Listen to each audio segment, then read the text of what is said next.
All right. The title of the video, my experience with adult content and how it's affected me.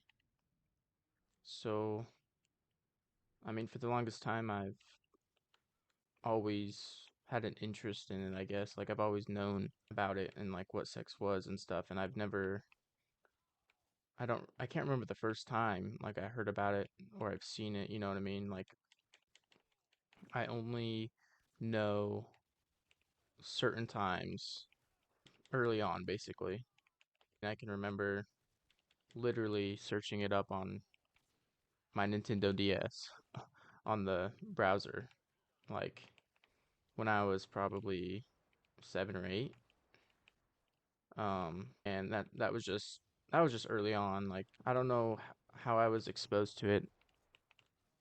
Started getting more into it during like middle school, you know. But I feel like every person knows what it is or has seen some of it like by that point from ages, we'll say since kindergarten basically. I've known what adult content was. I knew what sex was. I just don't know why. Um, but I would never I never saw it. Like I wouldn't search it up. I've never seen it. I just knew about it. It wasn't until second grade, third grade, I knew what it was. Like I knew what it was, but I it's when I started getting curious about it and would search stuff up. Um, and then, middle school comes around, sixth grade specifically. I had just switched schools actually, and I met some new people who would talk about it, and that's kind of when I started viewing it more. I had my own devices and whatnot that I could actually look it up on.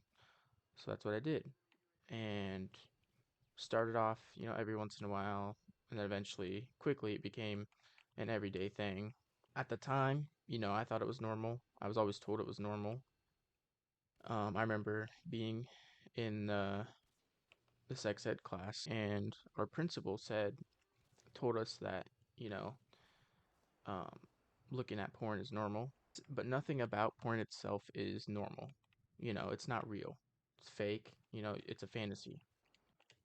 Um, Having those feelings and like urges is normal, but I wouldn't say viewing it's necessarily normal. So it became a daily habit, and I thought it was normal. I was always told it was normal. So from 2016 to 2024, it was mostly an everyday thing. I quit in 2024 when I started talking to my now girlfriend. We talked on Instagram and whatnot, and then the day I added her on Snapchat, I just stopped. Like I didn't need to anymore. I didn't want to. It sucks because it has affected me.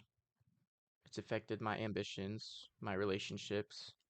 Um, Not even like just with my girlfriend, just like in general. I can remember freshman year, I had a crush on this girl, and I would still watch it. I thought, oh, it's not cheating, Like I wasn't with her yet, but I was just thinking to myself, if I was, I'd still watch it. It's not cheating. That's how twisted my mind. I viewed it, I didn't view it as cheating. I viewed it as helping me or helping men, and it helps people. That's what it is. That was just me coping with how guilty and shameful I felt about it. You're getting social media accounts pop up for OnlyFans models, and on Facebook Reels, there'll be like this fake news from another country, and it says skip to 25 minutes or whatever, and you skip it, and it's just a full blown adult scene. And it's like, you can't even go on social media now without getting that spark for the urge. And I think that's the biggest issue is it spreads, like not even just to wherever you view it, but it spreads to your social media that you use every day: Instagram, Snapchat, um, Facebook. But I just want to be a better person. I want to be a better man. I want to be a better boyfriend, and I'm 20 years old, and it started when I was 12. When I started viewing it more heavily was when I was 12. So for 8 years, I've let it take control. Um, there's been times where I've quit for a while, but then I just get right back on it, and I don't know. This video basically is just me venting, speaking out on it. Hopefully, something to keep me more accountable. Um, and I hope it reaches somebody that is listening to this and is understanding, and maybe that person struggles with the same thing and feels like they're not alone, you know? I think it just became a part of my life that was filling a void of, I don't know what, maybe romantic, a romantic feeling. It was feeling that void of not having that romance. Well, like, it affected me from a young age. It still affects me now. Um, but it's already taken over half my life. You know, I don't want it to take on the rest of my life. I'm sure I can go more in depth on it, if I sat down, thought about it, wrote it down, all that stuff, which I can in a future video. Hope you, enjoyed this video. I hope you can listen to it and understand, and hopefully you got something out of it. Hopefully it helps you in some way or helps someone in some way. That's the main point. Um, but yeah, I'll talk to you guys later. Take care of yourselves.